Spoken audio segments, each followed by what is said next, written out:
Iran पर टिकी है दुनिया की निगाहें। ईरान के रहबरे आला का क्या होगा फैसला? हालांकि इशारों में हो चुकी है तस्वीर साफ। न झुकेंगे न रुकेंगे, पहले ही कर दिया है ऐलान। दोस्तों, ईरान के कदम पर टिकी होंगी कई मुल्कों की अपनी अपनी हिकमत अमली। हालात के थपेड़ों से जूझता ईरान फिर दिखाएगा इनकलाब। चलिए आपको इस खबर की पूरी तफसील बताते हैं। दरअसल ईरान ने एक बड़ा फैसला लेते हुए जर्मनी, फ्रांस और बर्तानिया यानी ब्रिटेन, जर्मनी, फ्रांस और ब्रिटेन में तैनात अपने सफीर यानी अपने राजदूत को फौरन वापस बुला लिया है ना ये चौंकाने वाली खबर। आखिर क्यों ईरान ने जर्मनी, फ्रांस और यूके यानी ब्रिटेन में तैनात अपने डिप्लोमेट, अपने सफीर, अपने राजदूत को वापस क्यों बुला लिया? ये बहुत बड़ा सवाल है।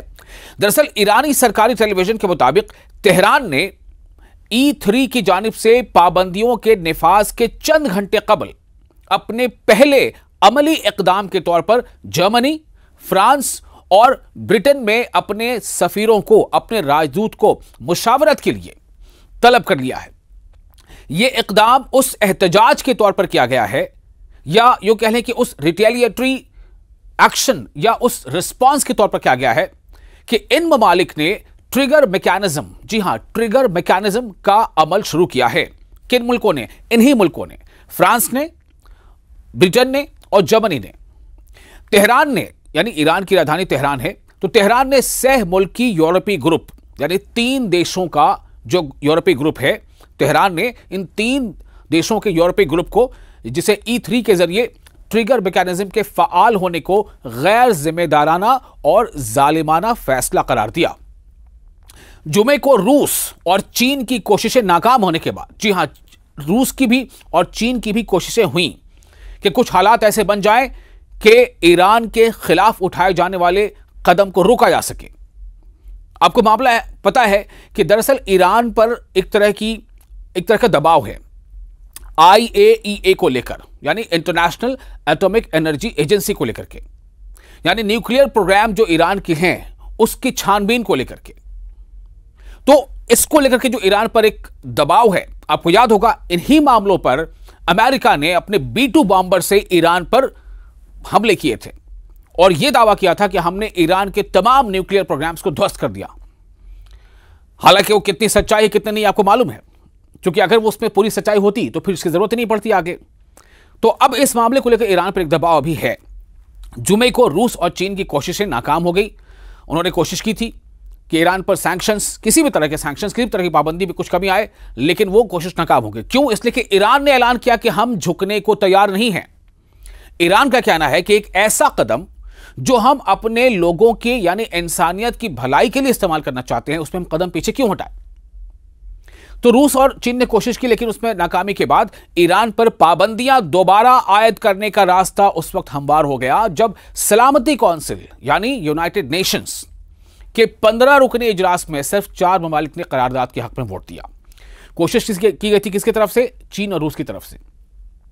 यह इकदाम यानी ये स्टेप तेहरान की जानिब से इंटरनेशनल एटॉमिक एनर्जी एजेंसी, जिसे हम कहते हैं बैनुल अक़वामी जौहरी तवानाई एजेंसी, के साथ ताउन मुअत्तल करने की धमकी के बाद आया है।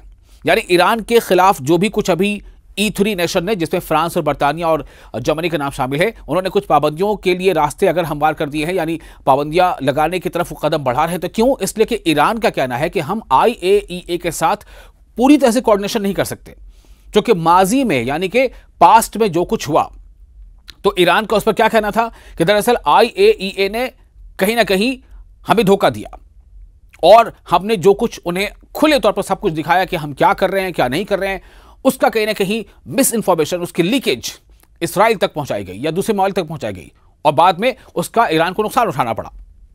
तो ईरान का कहना है कि हम अब इस तरह से कोई कॉपरेशन नहीं करेंगे, हमारी कुछ लिमिटेशंस हैं।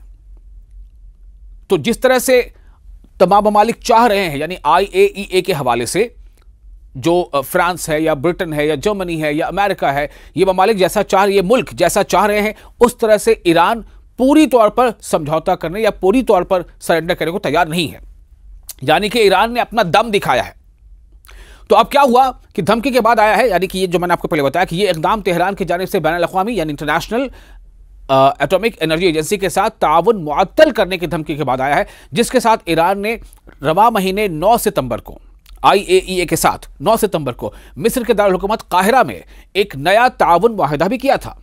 यानी ईरान का कहना है कि हमारी कुछ शर्तें हैं, आप हमारी आज़ादी को कर्टेल नहीं कर सकते।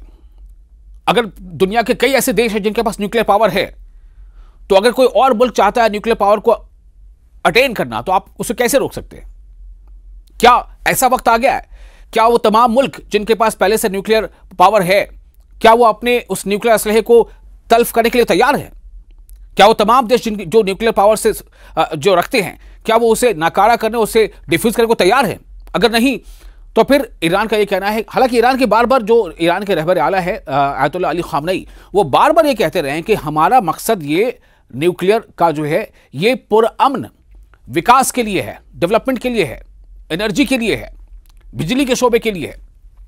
तो ईरानी वजीर खारजा अब्बास अराक़ची ने, ईरानी वजीर खारजा यानी कि एक्सटर्नल अफेयर्स मिनिस्टर, विदेश मंत्री से हम कहते हैं, तो ईरानी विदेश मंत्री जो है अब्बास अराक़ची ने हालिया दिनों में अक़वाम मुत्तहिदा यानी यूनाइटेड नेशन की जनरल असेंबली के इजलास में शिरकत के लिए न्यूयॉर्क में मौजूदगी के दौरान यूरोपीय ममालिक यानी यूरोपियन यूनियन के जो भी देश हैं, यूरोपीय देशों के साथ तफसीली बातचीत की, खास तौर पर फ्रांसीसी डेलीगेशन के साथ। मगर ये बातचीत, ये डायलॉग किसी नतीजे तक नहीं पहुंच सकी, या यूं कह लें कि उस नतीजे तक नहीं पहुंची जिस नतीजे पर ईरान पहुंचना चाहता था। तो जो यूरोपीय डिप्लोमैट्स हैं, उन्होंने ईरान के जानिब पेश की गई तजावीज़ को गैर संजीदा पेशकश करार दिया। यानी कि ईरान ने जो प्रपोजल दिया उनके सामने, ईरान ने जो प्रपोजल उनके सामने रखा इस मामले पर, न्यूक्लियर के मामले पर, उसको जो फ्रांस के या जो यूरोपीय जो डिप्लोमैट्स थे, उन्होंने इसे कहा कि यह बहुत सही नहीं है, यह गैर संजीदा है, और उस पेशकश को उन्होंने एक तरह से मंजूर करने से इनकार कर दिया।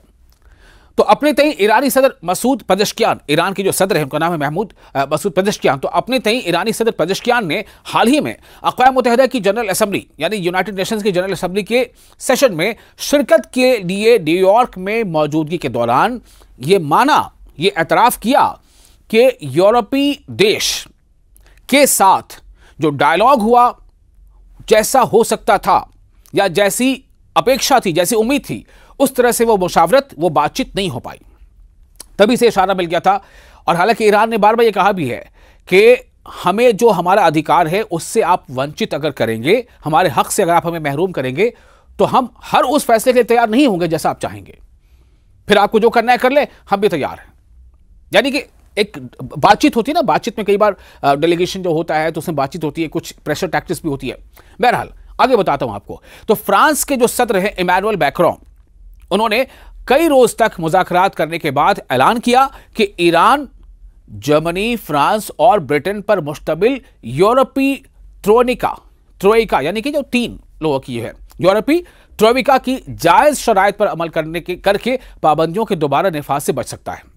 यानी ईरान अगर चाहे तो जर्मनी, फ्रांस और ब्रिटेन, ये तीनों जो प्रपोजल दे रहे हैं उस पर हामी भरकर, उसके लिए तैयार होकर के ईरान चाहे तो फिर दोबारा सैंक्शन न लगे, इसके लिए हालात बन सकते हैं। ऐसा फ्रांस के सदर इमैनुअल मैक्रों ने कहा था। जौहरी तवानाई, जिनमें बैनुल-अक़वामी जौहरी तवानाई यानी कि फिर से वही IAEA international atomic energy agency, दरअसल इंटरनेशनल एटॉमिक एनर्जी एजेंसी एक ऐसा इदारा है जो किसी भी मुल्क में न्यूक्लियर को लेकर के क्या कहीं रिसर्च हो रहा है, कौन सा मुल्क ऐसा है जो न्यूक्लियर पावर की तरफ अपने कदम बढ़ा रहा है, कौन सा ऐसा मुल्क है जिसके पास न्यूक्लियर बम कहीं से आ गए हैं, मतलब ये तमाम चीज़ों को लेकर वो एक निगरानी एजेंसी है, वो निगरानी रखती है, नज़र रखती है। अब इसको आप ऐसे समझ सकते हैं। अब आप ऐसे इसको समझने की बात तो यही है कि भाई दुनिया के जो ऐसे बड़े मुल्क हैं, आप जानते हैं बहुत सारे ऐसे बड़े मुल्क हैं, सुपर पावर कहे जाते हैं या मिलिट्री माइट बहुत ज़्यादा है उनके पास, जिनके पास ये न्यूक्लियर पावर हैं, तो उन्होंने तो अपना बना लिया, हो गया, ठीक है। अब बस अब एक एजेंसी बना दी भाई, दूसरा कोई ना बनाए, है ना। ये कहीं ना कहीं इंसाफ से अलग ये बात। तो अब क्या हुआ कि जो फ्रांस का जो अपना एक प्रपोजल था उसके मुताबिक IAEA के मुआयनाकार यानी उसके जो भी इन्वेस्टिगेटर होंगे, उसके जो मुआयनाकार होंगे, उनको ईरान के तमाम जौहरी इदारों में दाखिले की इजाज़त देना। क्या क्या प्रपोजल था सुनिए। यानी यूरोपियन जो 3 देशों की जो एक ग्रुप है, फ्रांस, जर्मनी और ब्रिटेन, इन तीनों देशों ने मिलकर के जो प्रपोजल दिया था ईरान को कि आप अगर इसको मान लेते हैं तो फिर आप पर पाबंदी नहीं लगेगी।